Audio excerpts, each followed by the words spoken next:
So in my last film, I told you a little bit about the mystery of the Shakespeare First Folio, who owned it in its 300-year history before it actually came to its last owner before Craven Museum and then finally to Craven Museum. And I'm now going to turn my angle to the library at Pondon Hall, which is another one that has been suggested as to the origin of our Shakespeare First Folio. So the library at Pondon Hall was begun in the 17th century by the Heaton family, who started collecting then, but it was substantially increased in the 18th century by Robert Heaton.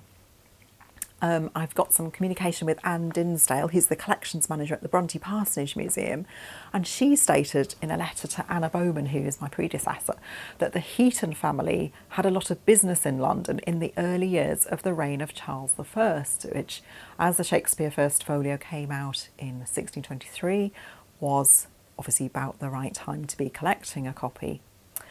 There's also a quote from a contemporary newspaper report from when the library, the Pondon Library, was sold in 1899, which was on the death of the last Robert Heaton. And Anne Dinsdale writes, according to the report, the man who catalogued the library was neither a librarian, a bookseller or a bibliophile. The schoolmaster at Oldfield was asked to look over the proofs of the catalogue and visited the library to verify some of the entries. He had no expert bibliographical knowledge, but he noticed amongst the piles of unbound matter Shakespeare's plays in folio, printed in antique style in something like Elizabethan type. They were unbound and lay about loose. Collecting them, he found that all the plays but one were represented, and the date upon them was that of the first folio, 1623. He tied them in a bundle and called attention to them. It is difficult to believe, but it is a fact that the catalogue was printed without mention of them. According to a contemporary newspaper account of the library being sold, the library contents were sold for only £75, and that was to a gang of second-hand dealers who benefited from a woefully incompetent auctioneer. And then they picked out the treasures they wanted, and then they sold the remainder of the books at £1 a basket, which is really tragic. And some of the books that were not wanted are thought to have been used to wrap vegetables in Keighley Market, which is really depressing if you're a book lover. So where does that leave us on our first folio hunt? Was our first folio indeed the one that was seen by the Brontes? Where did Wilkinson acquire it? Well, having looked at the newspaper reports for the sales of the first folio about the period that John James Wilkinson acquired it, so about the beginning of the 20th century, there is no account of a similar folio being purchased at an auction by Wilkinson, which suggests that he bought his copy privately from a book dealer. Dr. West, who identified our first folio as definitely being a first folio, he mentions that our binding is much more recent than the folio itself.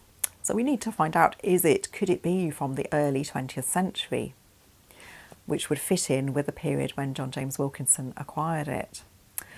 Our folio also lacks the preliminary pages, as I mentioned in my first film, and it also hasn't got any of the comedies at the beginning. And at the end, it's lost part of the play Antony and Cleopatra, and the whole of Cymbeline is missing.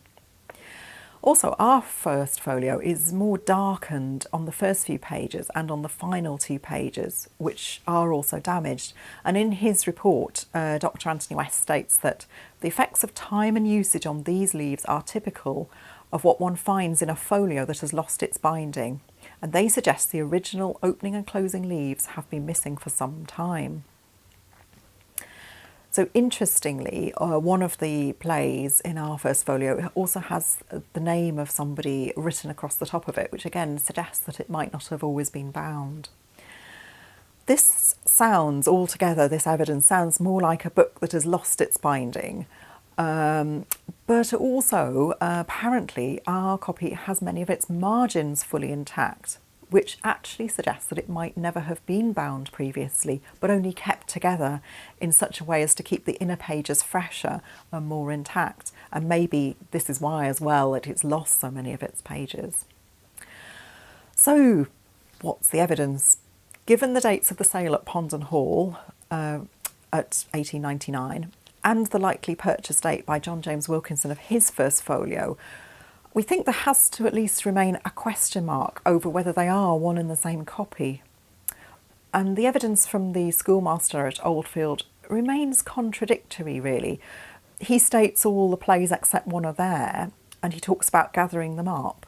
But he also talks about the date being on the individual plays, which they aren't in our actual or copies. So there's more research needing to be done really to find out what that evidence really means and to weigh it up.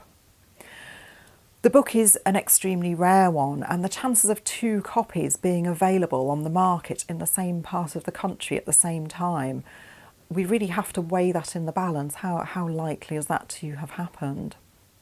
So the question remains, did the final scenes of Antony and Cleopatra go to wrap cabbages in Keighley Market?